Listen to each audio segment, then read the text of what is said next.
Welcome back to Morning Trade Live. I'm Oliver Rennick. Walmart making new highs this morning after a pretty robust e-commerce number. Garrett Nelson is back with us, equity analyst at CFRA. Garrett, good to have you here on MTL. We're going to trade the stock with Tom White here in a sec. Garrett, this is a pretty nice number. E-commerce is just cranking. That's right. Thanks for having me. It was a very strong quarter. They beat by 7 cents. And Walmart is just absolutely masterful when it comes to delivering come earnings time. They've now beat 16 of the last 17 quarters. So really, that's one of the best earnings track records of any publicly traded company. And they did it yet again. Not only did they beat, but they also raised their guidance for the full fiscal year. So when they raise the guidance, they come ahead on the earnings side.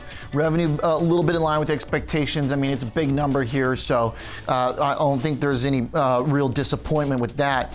What is, I think, interesting is that any doubters about their e-commerce growth, I mean, the market at the beginning of 2018 kind of freaked when they didn't hit 40%. The fact that they've been able to maintain that, are they taking market share, Garrett, or is there just that much going around for consumer spending? Yeah, they are taking market share. And if you look at Walmart's e-commerce business, it was only about $16 billion of a company that does roughly $500 billion a year in annual revenue. So it's still a very small part of the overall equation there. But their e-commerce sales grew 41% last quarter, which was actually up from a 37% the quarter before. So their e-commerce growth is actually accelerating. And we think that really reflects the heavy investment that they've been making in e-commerce really for the last 5 years. If you look back 5 years ago, e-commerce as a percentage of their total capital expenditures was less than 20% of the total budget. Now it's over 50%. And so that's what you're seeing in their earnings. It's really flowing through to in terms of their overall comp sales stores growth and bottom line improvement. And it's mostly being driven by grocery pickup. So if there's the market share capture happening, to your point, Garrett, does that mean that Walmart will kind of be able to detach cyclically from the economy if there is any patch of slowness? I mean, what's ironic here is that the economy's been in very good shape throughout this push by them, and there's still a low price point for many, a sort of discount in a way that to me seems like this is the type of thing that could even keep doing if the economy slows down. Absolutely. And remember, this is a consumer staples name. This is not a consumer discretionary stock. So we think they're very well protected in the event of an economic slowdown or even a recession. They could benefit. So we just have a note out this morning. We've raised our price target to $135, reiterated our buy rating. We see earnings of about $5.05 now for this fiscal year, but there's a very clear trajectory over the next few years to $6 plus in earnings. And so we think this is a name, even with the stock hitting all-time highs here, we think it has more room to run still to the upside. Okay, hang with us, Garrett. I want to bring in Tom White real quick. Tom, let's talk how to trade this thing to the upside, okay? Because to Garrett's point, I want to get right into it. Show me how you do this. What are the options looking like post-earnings? Well, volatility has been crushed post-earnings and on the rally, so that makes option premium a little bit lower. So if you want to take a directional bias on this to the upside and, to Garrett's note here, raising his price target from 125 to 135. How do you take advantage of that? Well, you give yourself a little bit more time. Mm-hmm. So I used options going out to the January cycle, about 2 months until expiration on this one. So you have plenty of time, get through that all-important holiday shopping season, right. Get some results there. And what I did was looking at buying a directional call vertical where you buy the 125 strike, which is just at the money or just out of the money to the upside here. You buy the 125 strike, you sell the 130 strike. You want to be risk defined, lower your cost input on this. You're paying roughly about anywhere from $1.70 to $1.80 at current share levels. And with a $5 wide call vertical like this, you subtract what you paid for it. That's your complete risk in it.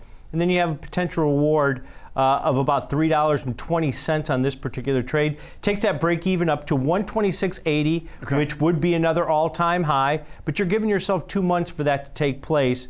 And on a percentage basis, it's not that big of a move needed on this. And you do this risk defined, so you're only risking that $1.80 that you did. What's the risk to the upside, though, since you're selling the 130? Well, there is no risk to the upside. Okay, because you've got above the that break even. But what it does is lower your cost where you don't need it to keep on You just going don't up. get as much if it starts melting up quickly. Right, you do cap your upside, but staying risk defined is not a bad thing to do. So I just want to come back to Garrett real quick, Garrett, before we let you go, because as Tom pointed out, you raised the price target on the company. We do have the holiday season coming up. What I think is interesting about your price target is you're very open about the PE of 25.5, which is way above Walmart's average. So you're pricing this more as a growth company.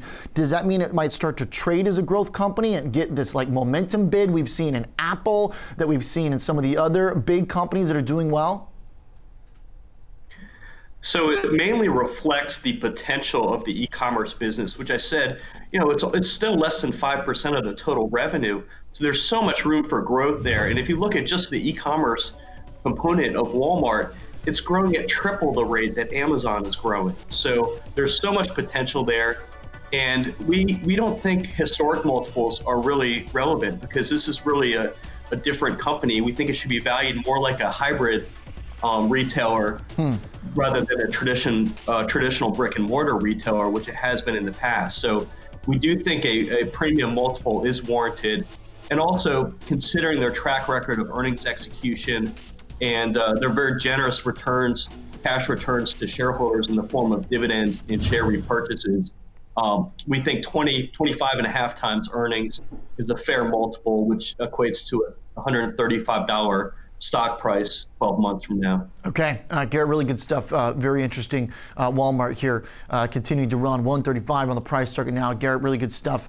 Tom White, last thing here. Let's do a little bit more of a neutral one. That's the other strategy you're looking at, which says, okay, maybe after this pop, Walmart maybe goes sideways into the holiday season. Yeah, and a lot of people probably expect that after a big run-up that we've seen so far in the stock. Maybe you want to take advantage of a little bit of time decay or theta that works in your favor, and the stock starts to stabilize because the event risk is gone. You still do have analyst upgrades, downgrades, any price target hikes or whatnot, but I just looked at a simple iron condor trade here where you're selling two verticals, a 120, 125 put vertical on the downside, and then a 125, 130 call vertical to the upside. Now, you got a common middle strike, which turns this iron condor into what we call an iron butterfly, because you have that same 125 common sell strike here, where you're selling the call and the put.